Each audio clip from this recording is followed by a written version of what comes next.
Bom, muito bom dia a todos e a todas.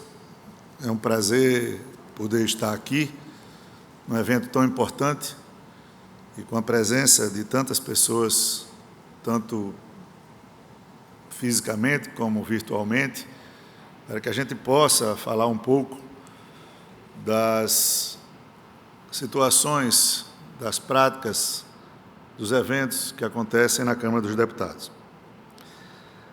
Há um chavão muito rápido. Na minha região, eu estou presidente da Câmara. Eu digo estou porque sei que isso é efêmero, rápido, passageiro e segue uma sequência na vida. Mas eu venho de uma região do Nordeste e fazia parte, inicialmente, do meu discurso.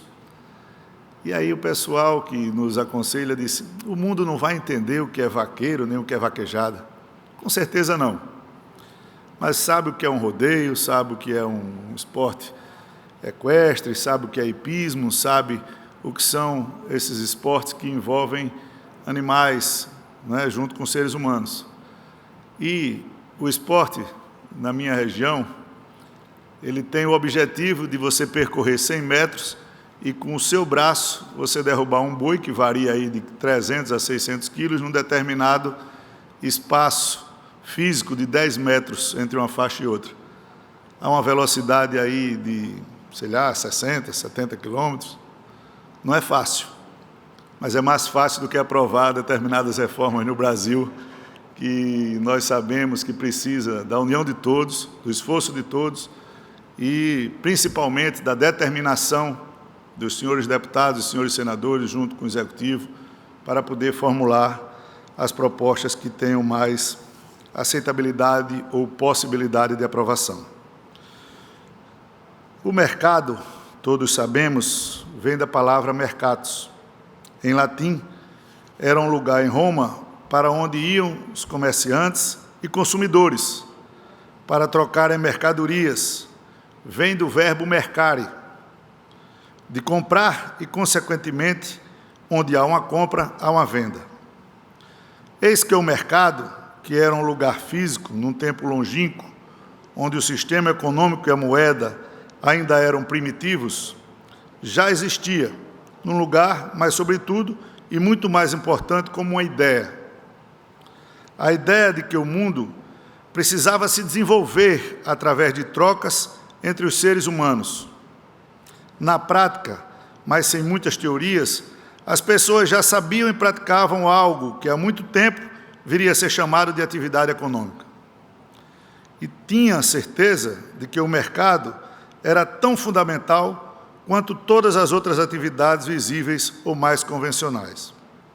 Hoje, há muitos que colocam uma questão que, olhando na perspectiva do tempo, não faz o menor sentido. Ser ou não ser a favor do mercado? É como perguntarem, o senhor é a favor da lua ou a favor do ar? O mercado existe e precisa existir. Foi criado pelos seres humanos por uma necessidade da humanidade para servir as pessoas, fazer também uma sociedade melhor.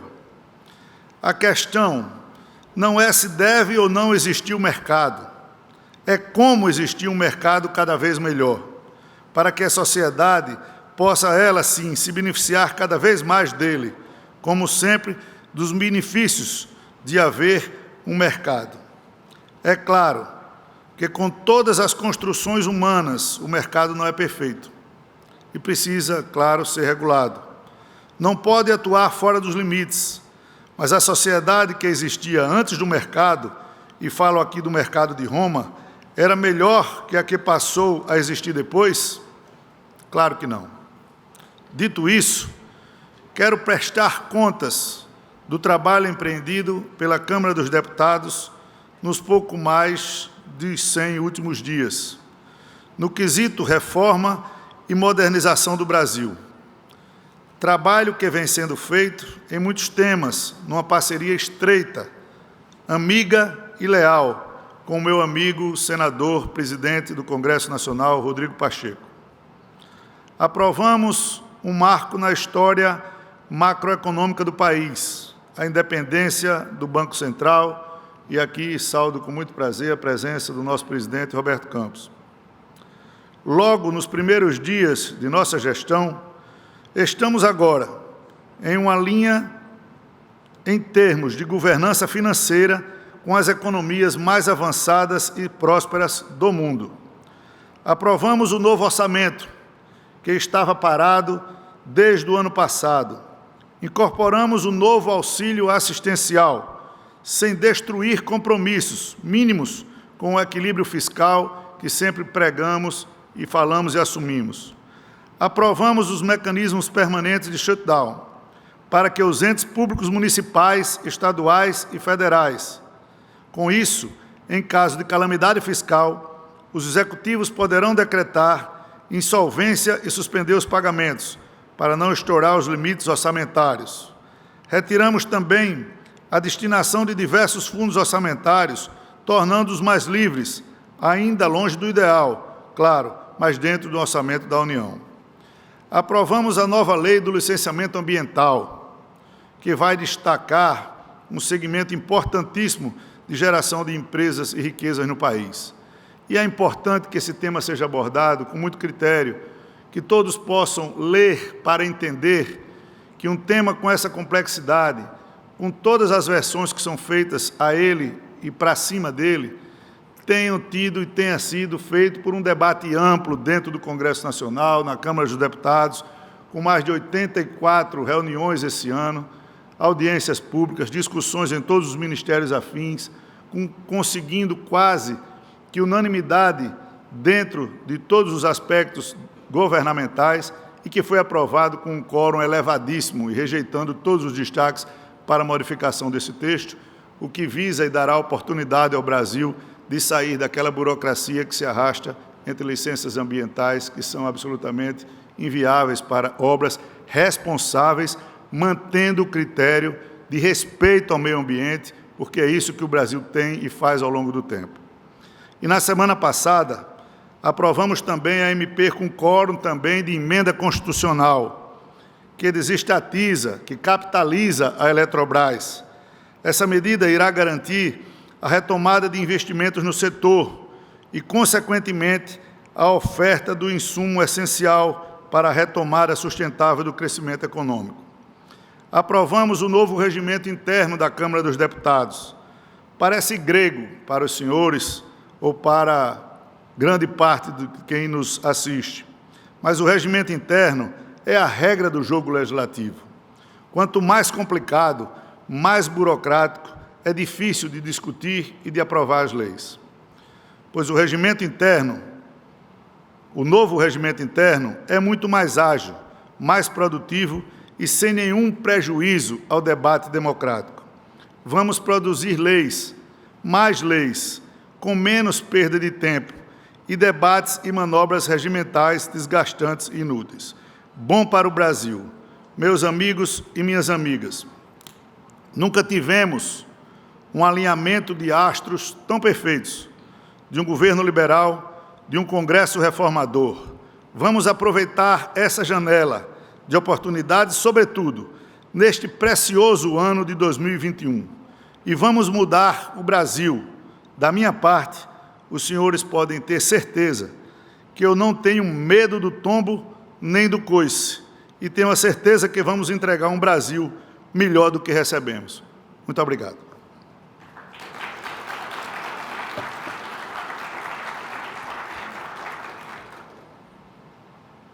Presidente, muito obrigada pelas suas palavras, pela sua participação aqui hoje. O senhor tocou em vários projetos sobre os quais vamos nos debruçar agora, projetos que já foram aprovados e outros que estão na fila para aprovação, reformas importantes como a tributária e administrativa, que são muito caras, principalmente ao mercado financeiro e à economia de forma geral. Mas antes, eu gostaria de explorar um tema que o senhor tocou no seu artigo, por ocasião de 100 dias de mandato, um artigo publicado na Folha de São Paulo, e todo esse artigo é construído em torno da ideia de democracia, da sua força, da sua pujança, da sua robustez, da sua capacidade de absorver pressões. Na sua avaliação, presidente, a democracia está sendo testada no Brasil e num contexto mais amplo no mundo, e em que medida a polarização é uma expressão desse fenômeno? Olha, em primeiro lugar, eu quero reafirmar aqui que a democracia no Brasil ela é pujante, ela é vista, ela já foi testada em vários momentos, em muitos momentos adversos, ela se consolidou, saiu mais forte, ela provou que o Brasil, apesar de um país jovem, é resistente, as suas instituições elas estão aí postas todo o tempo, a toda prova, e com acertos e erros, nós sempre saímos de situações difíceis, dando uma visão mais ampla dessa democracia. E a gente parte daquele princípio de que, para nós, o pior do pior está passando, ou já passou. Todas as perspectivas são de um Brasil que vai resistir, de um Brasil que vai crescer, de um Brasil que quer se desenvolver, de instituições fortes, Ministério Público, Congresso Nacional, Poder Judiciário, Poder Legislativo, atuando na sua plenitude, muitas vezes com opiniões diversas, mas, na maioria dos momentos, com um sentimento de harmonia muito forte. Então, eu tenho certeza de que a polarização, ela existe hoje, como existiu durante muitos anos, entre PSDB, por exemplo, e PT. E nem por isso a gente falava de extremismos. Não é? A gente tem que afastar essa ideia de que o Brasil vive de extremos na política. Não é? Vive de pensamentos diversos, uns mais ao centro-direita, outros mais ao centro-esquerda, mas a polarização, ela existe hoje, e eu creio que, por parte do PT, que ainda faz a polarização e resiste ali na oposição, e do governo hoje, feito pelo presidente Bolsonaro, que ocupou o lugar do PSDB, que ao longo desde 89 até 2018, fez essa polarização. Então, a polarização, ela existe. É importante que ela exista, as ideias elas têm que ser antagônicas para que a população e a sociedade possa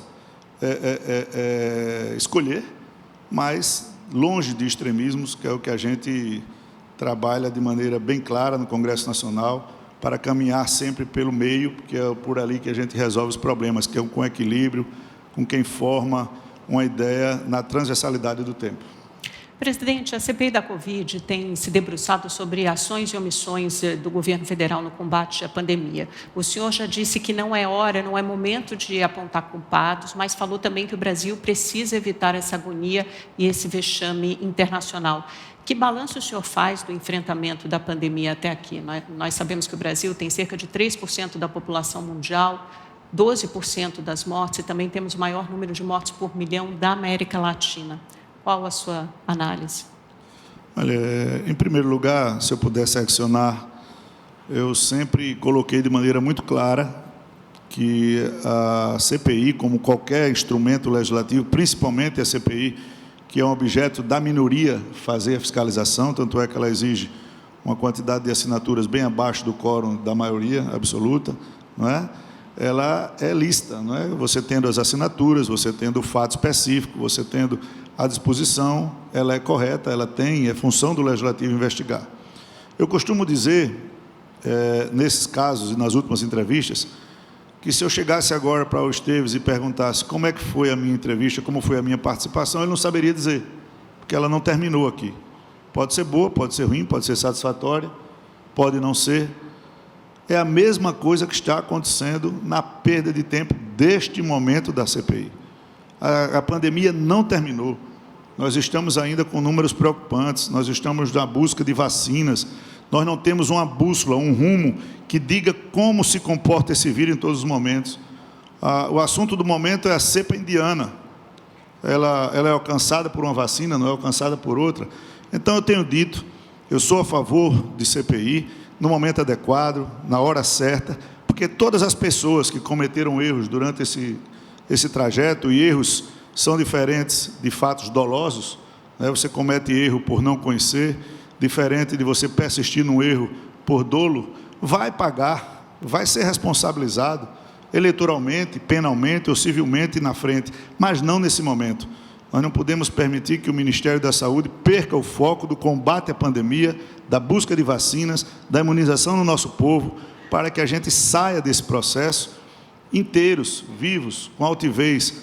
E, nesse momento, o que nós assistimos ali é um debate polarizado, mais uma vez, entre defensores e acusadores, muito mais fazendo os discursos do que interpelando pessoas. Eu peço e rogo para que a CPI ela haja com imparcialidade e que, ao final, produza algum relatório minimamente sustentável para que não seja banalizado na polarização política. O senhor falou agora da cepa indiana. Infectologistas já alertam para a possibilidade de uma terceira onda e a gente vê que vários municípios e estados já estão com seus sistemas de saúde muito pressionados. O Brasil está preparado para a terceira onda e essa terceira onda está no horizonte do Congresso Nacional? Na minha visão, nenhum país está preparado para onda nenhuma, né?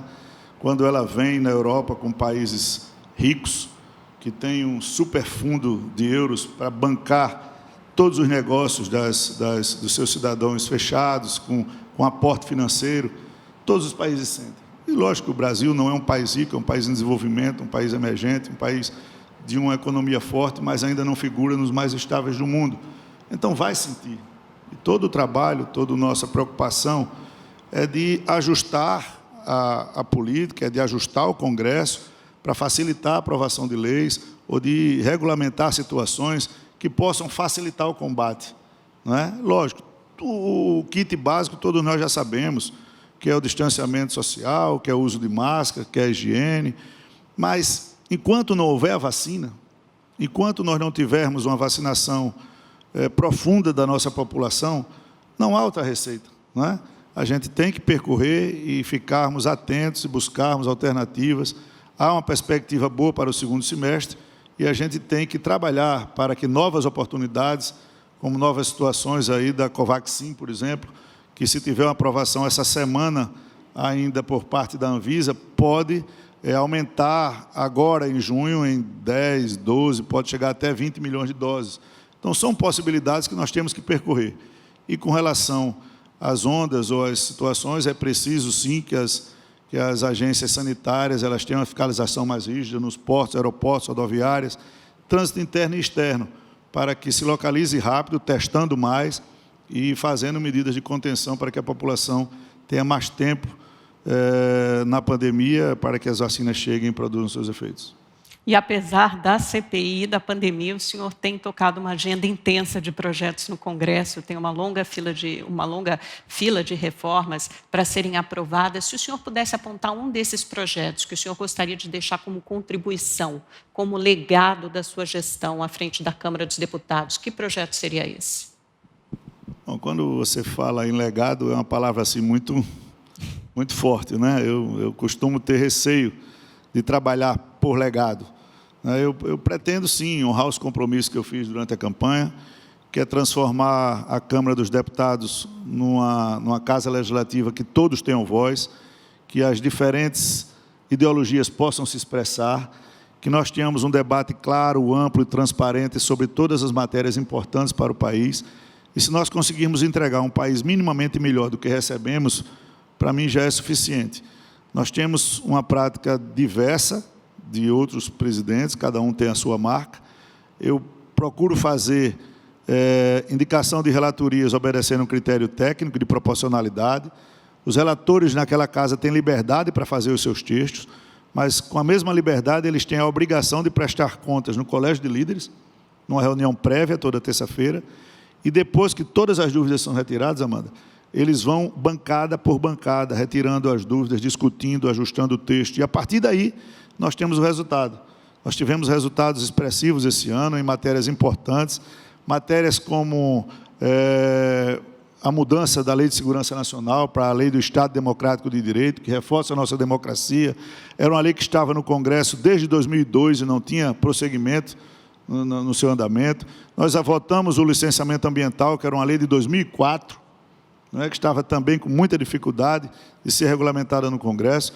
Nós votamos a autonomia do Banco Central, nós derrubamos o veto do saneamento, que propiciou aí diversos leilões com injeção de recursos e de investimentos em diversos estados, em várias matérias. O nosso foco é, sim, trabalhar por matérias no setor energético, para que a gente tenha possibilidades também de investimento nesse setor, como foi agora o caso da capitalização da Eletrobras.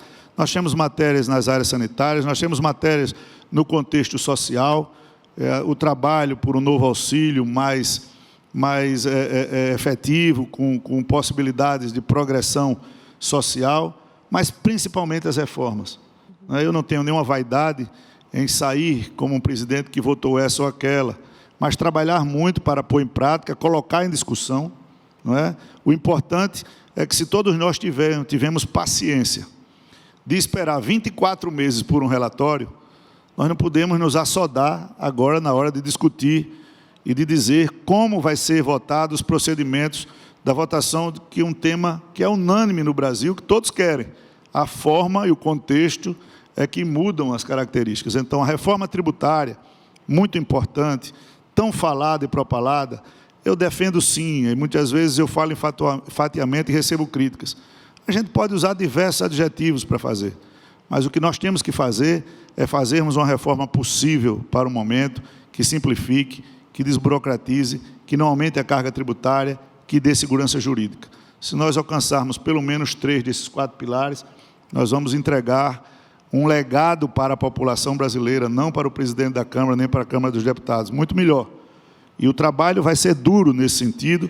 Nós tivemos ontem uma reunião na residência do presidente Rodrigo Pacheco, com a presença da Casa Civil, com a presença do ministro Paulo Guedes, com a presença de técnicos do Senado e da Câmara, e vamos tocar, a partir da próxima semana, já com a indicação de relatores, a reforma da renda, com projetos de lei, né, com quórum infraconstitucional, de maioria simples, discutindo a CBS, discutindo o imposto de renda, pessoa física, jurídica e dividendos, discutindo o IPI seletivo, se for o caso agora ou na PEC, discutindo o passaporte tributário, ou com algum viés aí para as micro e pequenas empresas também, mas discutindo também o texto da PEC, né, que é a reforma do consumo, onde vão gerar ali maiores turbulências, eu não tenho dúvida, com relação às discussões de ICMS, ISS e outras afinidades aí que são pertinentes aos entes federativos e ao mercado como um todo. Então, nós vamos para essa discussão, mas na discussão de uma PEC possível. Não é? Aí você pode falar, o ideal é o que a gente conseguir aprovar seguindo esses parâmetros. A PEC da reforma administrativa, que eu não chamo de reforma, a gente poderia chamar ela de modernização administrativa. Nós não temos aqui que perseguir funcionários, nós temos que traçar um rumo para o Brasil, como foi feito na Previdência, para dar um freio e dizer, não, daqui para frente nós vamos arrumar. Essa discussão começou há 20 anos atrás. Se nós, ou todos nós lá atrás, tivéssemos feito e tivéssemos dito naquele momento, é daqui para frente, hoje nós já estávamos estabilizados. Então, nós perdemos 20 anos nessa discussão e vamos ter que travar sem versões. Nós não vamos atacar direito adquirido, nós não vamos atacar quem já está no serviço público, nós não vamos atacar, e quando eu digo atacar, não é atacar para matar, não é atacar, não, é a discussão da matéria. Ela vai se dar traçando parâmetros de agora para frente, melhorando o serviço público, porque o que tem que ser aferido é se o serviço público está condizente com o que a população paga de impostos. Porque, na realidade, o serviço público é feito para atender a população. Não medir o servidor, mas medir o serviço. Esses dois aspectos são importantes. Nós precisamos afastar as versões. Eu espero que a CCJ hoje aprove já a admissibilidade da PEC da reforma ou da modernização administrativa e que nós possamos iniciar com a comissão especial e, no começo do segundo semestre, entregar ao Senado já o texto votado com a ajuda de todos, do governo, com a compreensão dos partidos de oposição, com a ajuda dos partidos de centro, do centro, que a gente chama de centro moderador, do centro que dá estabilidade para os governos, do centro que se preocupa com os problemas que são transversais de qualquer governo e que dão, sim, a estabilidade e, muitas vezes, estigmatizados os partidos de centro como centrão. E eu não ligo para esses problemas, alguns amigos ligam. Eu sei o que nós fazemos, o que nós aguentamos, o que nós discutimos, o que os nossos parlamentares sofrem de pressão nos momentos bons, como foi de votar a Previdência no governo atual, e nos momentos espinhosos, como foi votar a Previdência no governo Temer, no governo Lula, no governo Dilma, no governo FHC, quando não tinha sequer apoio popular. Presidente, o senhor já respondeu umas 10 perguntas minhas, mas vamos tentar dar uns passinhos atrás. para a gente detalhar melhor essa reunião ontem na casa do presidente Rodrigo Pacheco, que falará aqui daqui a pouco, com a presença do ministro da Economia, também Paulo Guedes, sobre a reforma tributária, as fatias, o que vai ficar com a Câmara, o que fica com o Senado. Então, a gente tem a unificação, PIS/COFINS, o CBS, essa parte fica na Câmara, né, um projeto de lei, tem o passaporte tributário, fica com o Senado, é isso? Nós estamos discutindo, né, em tese, nós teremos aí umas 3 ou 4 fases em matéria infraconstitucionais, que é a CBS, que é a unificação do PIS/COFINS, que, como o governo mandou, o projeto tem que iniciar pela Câmara, inicia pela Câmara. O projeto do passaporte tributário, o senador Fernando Bezerra já está discutindo com a economia, a origem deve ser pelo Senado. A questão do imposto de renda física, jurídica e dividendos pode ser pela Câmara, e vamos discutir qual vai ser o melhor modelo ali para o IPI seletivo, né, a compensação, e ver alguns detalhes. Isso pode ser tanto por decreto, se o governo quiser, como por alteração também na PEC, que vai funcionar, a meu ver, e se depender de mim, eu tenho afirmado e reafirmado, não há vaidade, não há nenhum tipo de sentimento de posse, tanto faz a PEC começar pelo Senado e pela Câmara. Eu até ontem, na reunião, acho que ela deve começar pelo Senado, que tem um trâmite mais rápido entre a Comissão de Justiça e o plenário da Casa. Então, esse texto que foi proposto, não é, porque a comissão mista ela não tem previsão regimental, ela foi ali para contribuir com ideias de unificar as duas casas, não é? Ele tem que ser discutido, e o que for de muita dificuldade ser excluído nesse momento, porque nós precisamos andar com ela e com a ajuda de todos os parlamentares, todos os líderes, todos os senadores, nós seguimos em frente. Então, em tese, ontem, a PEC começará pelo Senado, as matérias infras pela Câmara e pelo Senado, se dividindo para que todos tenham seus espaços de discussão e que a gente vá se revezando nas aprovações e consequente envio para as outras casas. A tabela de imposto de renda, como fica? Aumenta a faixa de isenção? Vai ser criada uma nova alíquota para eu sempre digo, pessoa física para pessoa jurídica? A máxima das casas legislativas. Eu nunca me preocupo como as matérias chegam, né? Ali a gente tem de tudo e vê de tudo. Então, a gente tem uma preocupação muito forte de como as matérias saem. Em tese, o projeto tem sido discutido é para que se aumente a faixa de isenção, se diminua o imposto de renda de pessoa jurídica. Para quanto? Para que já se tem possa... Não, isso que eu estou esperando. Tem que tentar perguntar tudo. Essa discussão vai se travar, não são contas. Você não pode aumentar impostos na reforma tributária, é claro, nós não temos essa visão, não aceitamos, mas também nós não podemos, nesse momento, abrir mão da arrecadação. Então, nós temos que fazer uma coisa equilibrada para dar ao mercado, para dar à administração pública um equilíbrio necessário. Está ali o Roberto, que pode falar daqui a pouco sobre essas contas, mas a discussão ela será sempre política, técnica, ouvindo justamente com muita responsabilidade as áreas do governo, para que, num tom de harmonia, a gente possa chegar a um número de equilíbrio.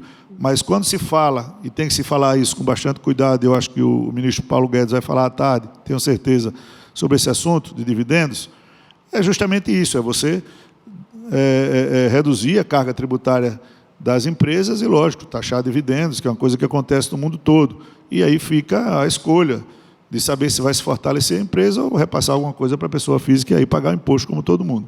Agora, presidente, o líder do governo na Câmara, deputado Ricardo Barros, falou até numa live recente, a nós aqui no BTG Pactual, sobre a possibilidade de encaminhar novamente, tentar encaminhar o imposto digital, né, que seria uma nova CPMF, uma CPMF 2.0, para financiar dessa vez não a desoneração da folha de pagamento, mas até uma redução do IPI. Qual a aceitação que o senhor acha que esse imposto sobre transações digitais tem na Câmara? Eu não falei nessa etapa, porque eu acho que ela tem que chegar por último, depois de muito amadurecida, depois de muito discutida e quase que unanimidade. Não é?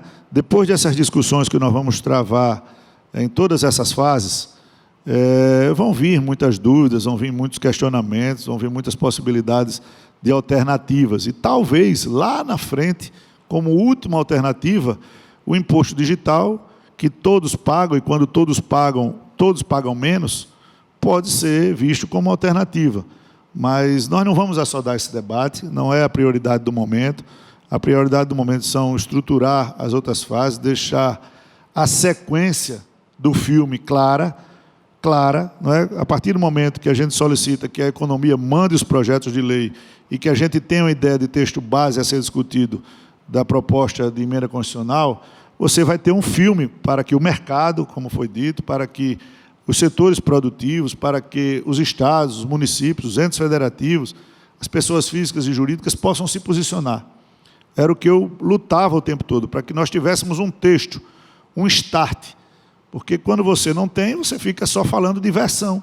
A PEC 45 é ruim, a PEC 110 é pior, o imposto digital é uma desgraça, mas a gente não tem texto, não tinha texto para discutir. Agora nós vamos ter, vamos abrir o debate, chamar com tempo, com paciência, sem assodamento, não é? Com muita calma, porque, como eu disse há pouco, se nós levamos 24 meses com muita paciência esperando um relatório, nós podemos esperar 6, 7, 8 meses para que dentro desse ano, aproveitando o crescimento que se projeta no Brasil, a gente entre em 2022 com a legislação tributária, se Deus quiser, mais simples, menos burocrática, com mais segurança jurídica e que dê tranquilidade de que investidores internacionais e nacionais possam fazer aqui investimentos no nosso país. O senhor tem sentido uma vontade também de governadores e prefeitos de incluir ISS e ICMS em algum momento nesse debate? É a grande pergunta, né?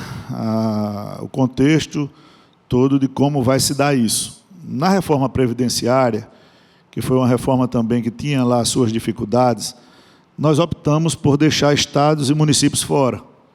Por um motivo simples, a política ela se movimenta. Quando eu, que sou líder, e era líder do meu partido durante 6 anos, ouvia a reclamação de todo deputado, quando ia para o Estado, passar por um corredor polonês, de um lado médico, do outro lado professor, do outro lado policial civil, do outro militar, do outro fiscal de renda, outro juiz, promotor, não vai dar certo, não dá certo nunca. A pressão é muito grande na base. Então, nós optamos por fazer a reforma excluindo estados e municípios e depois todos aderiram. Então, no meu ponto de vista, é um modelo que deu certo. A gente começa com os impostos federais e aí vem a discussão. Um município que tiver um ISS muito forte, a princípio ele não vai querer. Mas um município que perdeu o ISS, que teve perda de arrecadação nesse sentido, ele pode pensar em participar do bolo. Um estado pode pensar em entrar. Então, nós vamos por etapas. Eu penso, pelo que eu vi, pelo que temos discutido, que essa é uma maneira de você startar sem muito desgaste. E na PEC, que vai ter uma discussão mais ampla do que os projetos de lei, esses temas serão trazidos à discussão, lógico, com todos os governadores, todos os prefeitos de capitais, prefeitos de grandes cidades, de pequenas cidades, os secretários de Fazenda, para que a gente possa chegar num texto possível de ser votado e que possa atender a todos. Quando o senhor imagina na sua cabeça assim, o filme dos projetos, das reformas nesse ano, o senhor que detém a chave para muitos desses acontecimentos, o que o senhor imagina? Qual o cronograma? Começando pela tributária, administrativa termina antes? Quem vai puxar a fila? Que filme o senhor vê até o final do ano? Olha, as coisas vão mudando muito ali no ambiente político. Eu imaginava votar a regularização fundiária muito mais fácil do que o licenciamento ambiental. E, de repente, o relatório do licenciamento ambiental ficou muito mais maduro, mais rápido, não é? Todos nós imaginávamos, porque eu penso assim, e aí a gente tem que afastar as versões, que a reforma administrativa era um tapa. Né? Não, nós vamos votar, porque nós não vamos mexer em direito adquirido, nós não vamos mexer na situação posta hoje, é do ponto zero para frente. E aí começam a aparecer algumas dificuldades das versões que são criadas por sindicatos, por funcionários públicos, por parte da mídia que não entende, que não lê o texto, e é importante que as pessoas tenham acesso aos textos que são aprovados antes de criticar. A semana passada eu apanhei, está passando uma boiada, é pauta-bomba. Aí eu pergunto, você leu o texto? Não. Faça o favor, leia primeiro, estamos aqui abertos para discussão, nós discutimos tanto. Então, esse fluxo, Amanda, ele varia muito do ambiente, da temperatura. Eu acho que os projetos de lei infraconstitucionais da renda na reforma tributária eles vão andar mais rápido, né? A discussão do texto base para avançar no Senado vai ser o ajuste que a gente tem que fazer na tributária, ouvindo todos os setores, discutindo com o governo, discutindo com as partes, mas prazo, eu acho que é ruim dar. Eu vou me esforçar muito, junto com os líderes naquela casa, para que o debate seja posto em prática o mais rápido possível, tanto nas comissões especiais quanto no plenário. A nossa vontade é de todos juntos, com muita transparência, com muita luta, entregarmos esse ano para o Brasil. É lamentável que nós percamos essa janela de 21, assodando uma disputa de 22.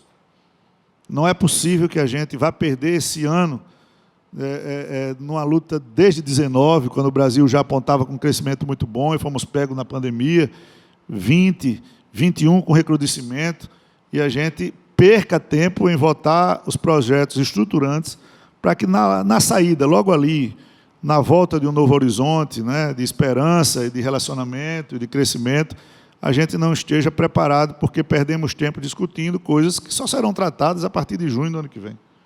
Presidente, antes de ser eleito presidente da Câmara, o senhor esteve na vanguarda de montar essa base de apoio do presidente Bolsonaro, e para isso ele teve que abandonar um dos pilares que o elegeu, que é o pilar da antipolítica, né? E o senhor hoje é responsável por vender também essa imagem de que o Centrão é comprometido com o liberalismo e comprometido com a agenda fiscal, com a responsabilidade fiscal.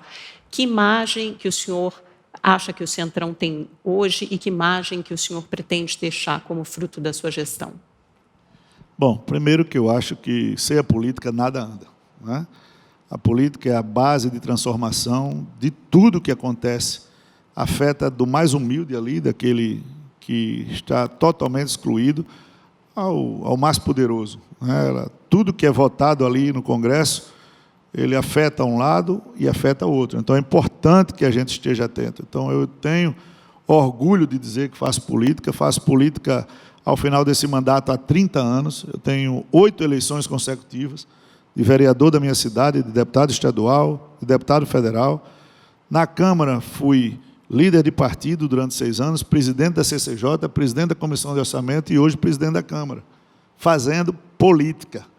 Você faz política abrindo a boca, com P maiúsculo, discutindo as coisas claramente, com transparência, com retidão, concordando ou discordando. Então, negar a política talvez tenha sido um momento para a eleição, mas ela não tem persecução.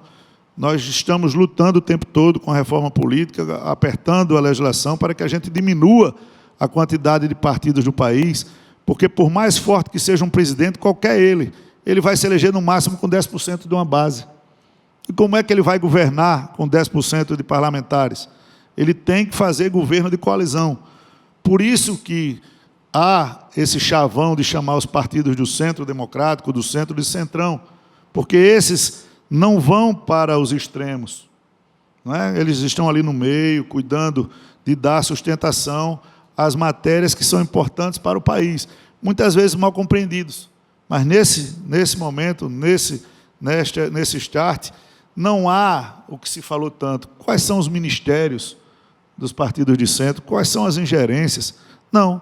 Tem feito a política da perseverança, do aconselhamento, das discussões, de trabalhar um Brasil melhor. Então, eu acho que é nosso dever trabalhar com transparência e mostrar que as versões, eu não me canso de dizer, têm que ser afastadas. E a sociedade tem que abrir os olhos, com um olhar crítico, condenar quando estiver errado, mas aplaudir também quando estiver certo. Todo mundo gosta de reconhecimento, todo mundo gosta de aplauso, todo mundo gosta de saber que está fazendo certo e será reconhecido por isso. Essa é a mistério da política. Você tem que usar a política para fazer o bem, e se não tiver o reconhecimento, não há porquê. Não tem razão. Então, eu acho que a contribuição dos partidos para o governo do presidente Bolsonaro, estabilizaram a base, deram oportunidade para este governo, que se diz um governo liberal de centro-direita, de ter as suas pautas. É incompreensível que qualquer governo do mundo não tenha uma base de apoio para aprovar as matérias que a população elegeu. Se a população optou por um governo de centro-direita, mais conservadora, ela quer que essas pautas conservadoras, liberais, sejam votadas e aprovadas no Congresso. E não dá essa oportunidade, é trabalhar contra a vontade majoritária da população que elegeu aquele governo para aqueles 4 anos. E essas pautas terão vez na sua gestão? O senhor falou que colocará em votação algumas delas, como homeschooling, ou uma flexibilização maior do Estatuto do Desarmamento, o próprio voto impresso, que a gente pode falar daqui a pouco. Mas vamos lá. Qual foi o meu chavão de eleição? Eu não tenho compromisso, Amanda, com o resultado de plenário. Até me esforço, mas não tenho compromisso. Isso depende muito dos deputados, das deputadas, dos líderes.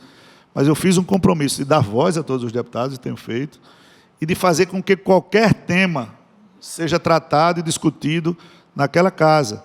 Porque os senhores que elegem deputados de direita, de centro, de esquerda, mais liberais, mais conservadores, e todo mundo tem uma bandeira para defender. Não é justo que você, porque pense diferente, tolhe o direito daquela representatividade se manifestar. Então, está lá. Tem uma deputada que é filha do deputada Luísa Canziani. Ela foi escolhida, uma deputada de primeiro mandato, excelente pessoa, competentíssima, filha do Alex Canziani, que é um homem que tem referência no Brasil em educação. Então, ela foi escolhida para tratar desse tema, que é justo que seja discutido. Não estou dizendo que ele vai ser aprovado, que ele não vai ser aprovado, mas o homeschooling vai à pauta, então logo a relatora esteja com o relatório disponível e possa discutir da mesma forma com as lideranças partidárias. Então, como o homeschooling, vários temas também que a esquerda propõe, e eu tenho tido relacionamentos e reuniões com todos os lados, e tenho dito, não vai acontecer na Câmara dos Deputados de matérias perderem placar de 1 a 7, de 1 a 9, de 1 a 8. 8 ganha de 1. Na democracia você tem que discutir, tem que debater, tem que aprimorar, mas numa hora você tem que decidir. E na hora que você tem que decidir, ela tem que ser, respeitando as minorias, o sentimento da maioria. Então, nenhum tema deixará de ser discutido no plenário, Amanda. Você não terá da minha parte, nem o Brasil, retirada de assuntos que serão discutidos no plenário. Você pode incluir assuntos, que é o que eu tenho dito aos integrantes da oposição, aos integrantes da esquerda. Surgiram temas, tragam assuntos, que nós pautaremos, serão discutidos e serão votados. Aprovados, eu não tenho compromisso, nem com um lado, nem com o outro. A minha visão e a minha participação é de estar ali, olhando sempre para os dois lados e dando amplitude ao debate. Agora, qual a sua avaliação, presidente, sobre o voto impresso, que está sendo discutido agora na comissão especial? Tem uma PEC de autoria da deputada Bia Kicis. Os defensores, né, das urnas eletrônicas dizem que já funciona muito bem há 25 anos, que nunca houve nenhum indício ou evidência de fraude, que as urnas são auditáveis sim, porque passam por um longo processo de teste de segurança, boletim de urna, etc., e o ministro Roberto Barroso diz que pode haver, que há risco de judicialização, tentativa de impugnação de mandatos, se o voto impresso for adotado. Qual a sua avaliação? Bom, é uma oportunidade grande de a gente esclarecer esse assunto. Primeiro que nós não estamos saindo da urna eletrônica, nós vamos continuar na urna eletrônica. O que nós estamos discutindo, e não é um assunto meu, eu não tenho nenhum compromisso com ele, é o voto auditável. Ou seja, numa ideia bem clara, porque isso ontem me foi perguntado, é um dispositivo eletrônico, no mesmo formato, uma urna eletrônica, que terá acoplado a ela uma urna, né, inviolável, com, sei lá, acho que um aparelho ali, um visor. Você vota, enxerga o seu voto, quando você confirma, há uma guilhotina que corta e o voto cai lá dentro, ninguém tem acesso ao voto, ninguém vê o voto, você só confirma. Isso, se for aprovado, ele será aprovado para fazer cientificamente, com uma amostragem, por exemplo. Hoje nós fazemos pesquisa para o Brasil, para presidente da República, ouvindo 2.000 pessoas, e você num Brasil de 200 milhões de pessoas. Então, acho que ali o correto é se fazer uma proposta de que se possa, num percentual mínimo de 5%, 10%, 3%, 4%, de urnas que são escolhidas aleatórias, porque todas terão o componente da verificação, e ali você pinça e faz, ao final da eleição, a verificação. Não, então de 1 milhão de urnas, você vai olhar ali 1.000 urnas. Está tudo em ordem, não teve problema nenhum, o resultado bate, acabou, a eleição está tranquila. Muito pior do que isso, e aí os dois lados que polarizam, pelo menos na Câmara, já abriram o olho para isso, é ter um resultado de eleição questionado. Não, eu fui roubado.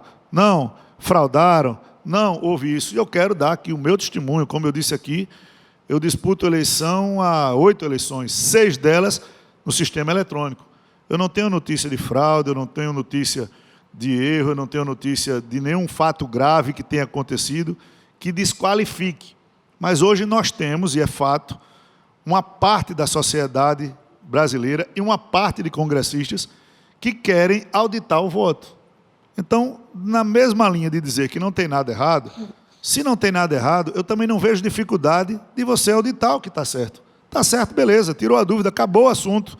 Não vai judicializar, não vai complicar. No meu sentido, todas as situações de cerceamento disso, nós temos uma justiça eleitoral, e olhe que ela não existe em canto nenhum do mundo, específica para dirimir essas dúvidas, né? Então, a gente vai usar a justiça eleitoral, se for o caso, para dirimir as dúvidas jurídicas que possam acontecer. Mas eu penso que não há nada de errado, mas também não há nada de errado, não há por que não aferir. Se há uma gritaria aí de uma parte considerável da população por essa justificativa. Presidente, nós temos mais só 5 minutos, ainda tem alguns temas importantes que eu queria pincelar, passar rapidamente. Um deles, eu queria saber a sua opinião. O senhor acha que há uma interferência indevida do Supremo Tribunal Federal na política, o que se convencionou chamar de ativismo judicial? Olha, nós temos aí algumas desvantagens de um poder para outro. O nosso, do Congresso, é o mais acessível, é o mais transitório. De 4 em 4 anos, nós temos renovação de mais de 50%. Então, ali de 4 em 4 anos, entram novos deputados, mudam entendimentos, mudam diretrizes. O Poder Executivo, da mesma forma. O Poder Judiciário, não, ele tem uma linha, não é, de atuação a longo prazo. Dependendo da idade, um ministro fica ali, no caso do Supremo, 10 anos, 15 anos, 20 anos, tem deles até de 30 anos. Então, você tem um tempo de maturação e você vai formando alguns entendimentos que, muitas vezes, eu não tenho problema de dizer, que há um ativismo judicial, sim. Às vezes por erro do judiciário, às vezes por falta de ação do legislativo, não é? Quando o legislativo ele promove a feitura de leis, no meu ponto de vista, você tem que fazer as leis e deixar elas claras no Brasil. Quando você deixa uma brecha de interpretação, você vem com a velha hermenêutica, que é a vontade do legislador, aliás, do julgador, em entender. Não, o que o legislador quis dizer é isso. É um erro no Brasil, ele acontece. E nós temos que estar, a sociedade como um todo, ao poder legislativo, que eu tenho como o mais representativo e o mais importante, pela sua pluralidade, né, pela quantidade de membros de diversas situações que estão ali dentro, de ser mais vigilante. Então, há um excesso, que precisa ser corrigido ao longo do tempo, com novas práticas e com uma feitura e uma aprovação de leis que sejam mais amarradas para evitar esse tipo de excesso. Presidente, a eleição é só daqui a mais de um ano, mas parece que é amanhã, né? Só se fala nisso, anteciparam a disputa eleitoral de 2022.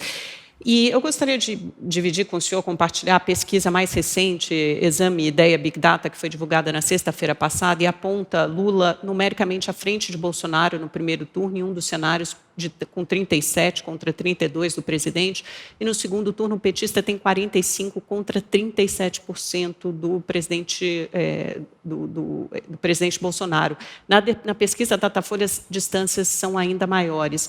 Vai ser uma eleição difícil para o presidente Bolsonaro? Pesquisa ela é um retrato do momento, né? Então, nós estamos aí numa complicação de vacina, numa ausência que passou-se aí 3 meses sem o auxílio emergencial, com a população mais carente privada, né? Então, na minha visão, rapidamente, o presidente Bolsonaro está no seu pior momento, e o candidato e ex-presidente Lula está no seu melhor momento. Então, você fazer uma análise de quem vai estar melhor, de quem vai estar pior daqui a um ano, é muito relativo. Acho que as coisas têm que andar na sua normalidade. Eu acho que é normal de todo mundo discutir quem vai ser o próximo governante no Brasil, mas eu penso ainda que é momento de nós trabalharmos para estruturarmos o nosso país para qualquer um que ganhe a eleição tenha melhores condições de governar do que no momento. O caminho para a terceira via está interditado, o senhor ainda acredita que possa surgir uma outra opção? Eu, sinceramente, não acredito no Brasil em terceira via.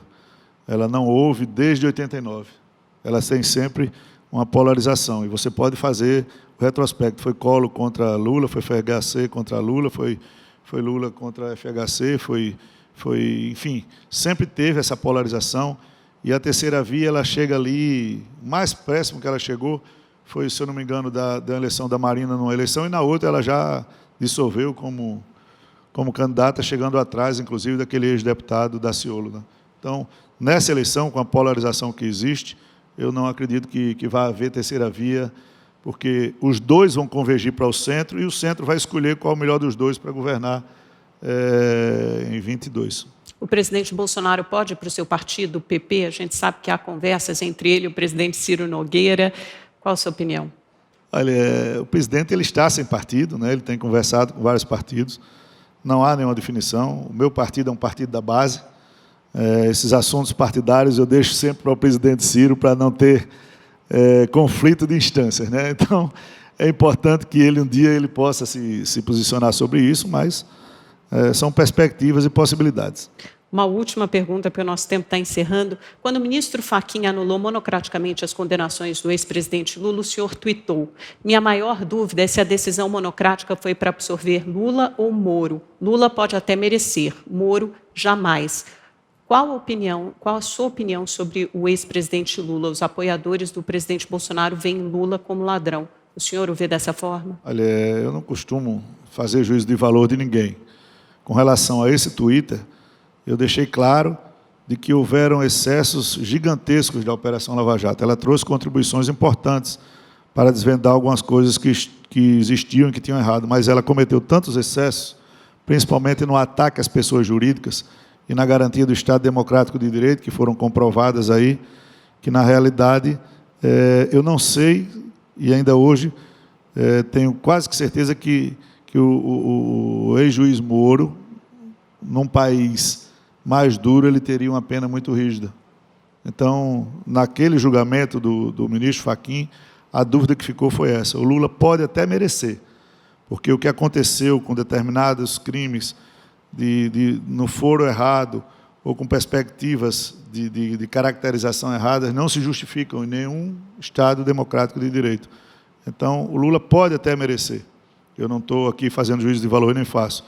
Mas os erros que foram cometidos de parcialidade são inadmissíveis para uma justiça que tem a obrigação de ser imparcial e que tem a obrigação de manter o direito de defesa, o direito do Estado democrático intocáveis no Brasil e em qualquer parte do mundo. Então, o STF acertou ao anular as condenações. Com relação à anulação, o que o ministro Fachin fez era o que todos os advogados iam fazendo e dizendo há 5 anos que estava errado. Ele sempre condenou. Então, no momento apropriado ou inapropriado de um julgamento de uma imparcialidade do ministro Moro, ele se antecipou para talvez tentar evitar o julgamento da parcialidade que acabou acontecendo. Acho que o STF acertou. Presidente, muito obrigada pela sua entrevista, pela sua participação. Foi um prazer tê-lo conosco nesta manhã. Muito obrigado a você, Amarelo. Muito obrigado a oportunidade a todos. Muito obrigado. Obrigada.